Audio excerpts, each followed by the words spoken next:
A third of all delegates in the Republican presidential primary are up for grabs this week. 15 states will hold GOP nominating contests on this Super Tuesday. Donald Trump is expected to sweep the races and beat out Nikki Haley, who won her first Republican primary race over the weekend in Washington, D.C. A new CBS News poll also shows Trump leading President Biden by 4 points in a presumed general election rematch. CBS News chief Washington correspondent Major Garrett joins me now here in the studio. Major, so great to see you, John. You too, and you'll be here tomorrow. But let's start on well, let's start with tomorrow. What are you looking for tomorrow? Something obvious, something international, and something overlooked. What's the obvious? Is tomorrow the end for Nikki Haley? If she doesn't show some sort of traction, John, in Maine, Minnesota, Colorado, Alaska, those are the states that kind of line up for her and her message. How does she continue? She doesn't have a watch party tomorrow night. She's just watching, because she probably fears if it was called a watch party, we might also call it a death watch party. So what's the international thing I'm looking for? We saw last week in Michigan, uncommitted. 100,000 people voted uncommitted. That was a sort of message to the Biden White House about Gaza, what MTS Taib was just talking about. There are efforts to do that in Minnesota, Massachusetts, Colorado, and California. Do they gain any traction? The reason I'm watching that is because in the last week, Biden White House rhetoric has gotten much more noticeable about the humanitarian disaster in Gaza as a direct reflection of the political pressure this uncommitted vote in Michigan placed before them. What's the other overlooked thing I'm looking for?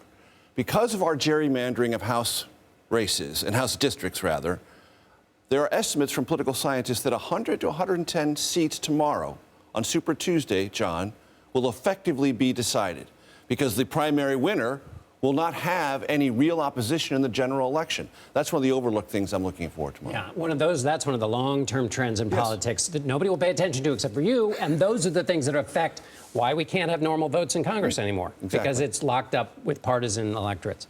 That's a great point. Nikki Haley, I'm going to twin this question, and they're kind of unrelated. What does traction actually look like for her?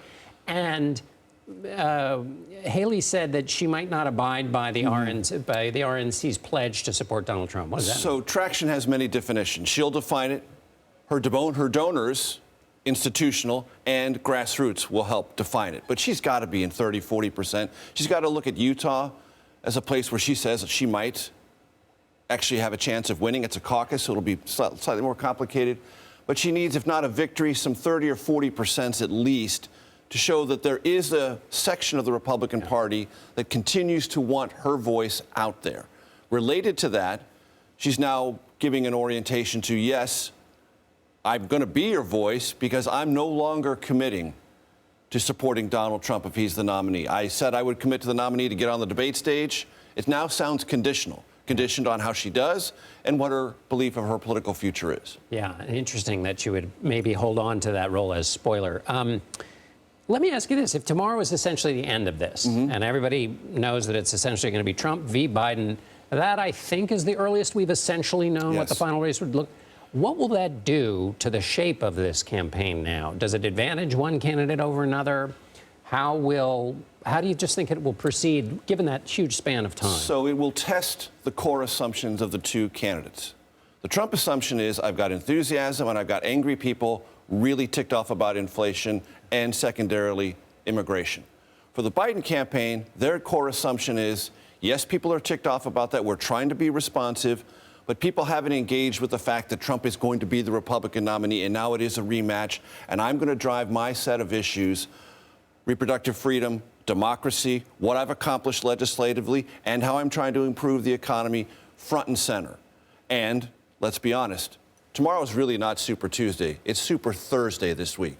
The State of the Union and how the president presents with the aura of you're too old to serve, I have doubts about your ability to fill out a second term, will be front and center. His performance will be an indicator of how the nation begins to, in a general election context, digest that question. And the White House is not lowering the bar in terms of how vigorous he's going to be. I mean, you might think he shows up on a skateboard. Major Garrett, we'll be talking a lot tomorrow. Thanks for being here. You got it. CBS News will have coverage all day during Super Tuesday, including a special edition of Primetime at 11 p.m. Eastern.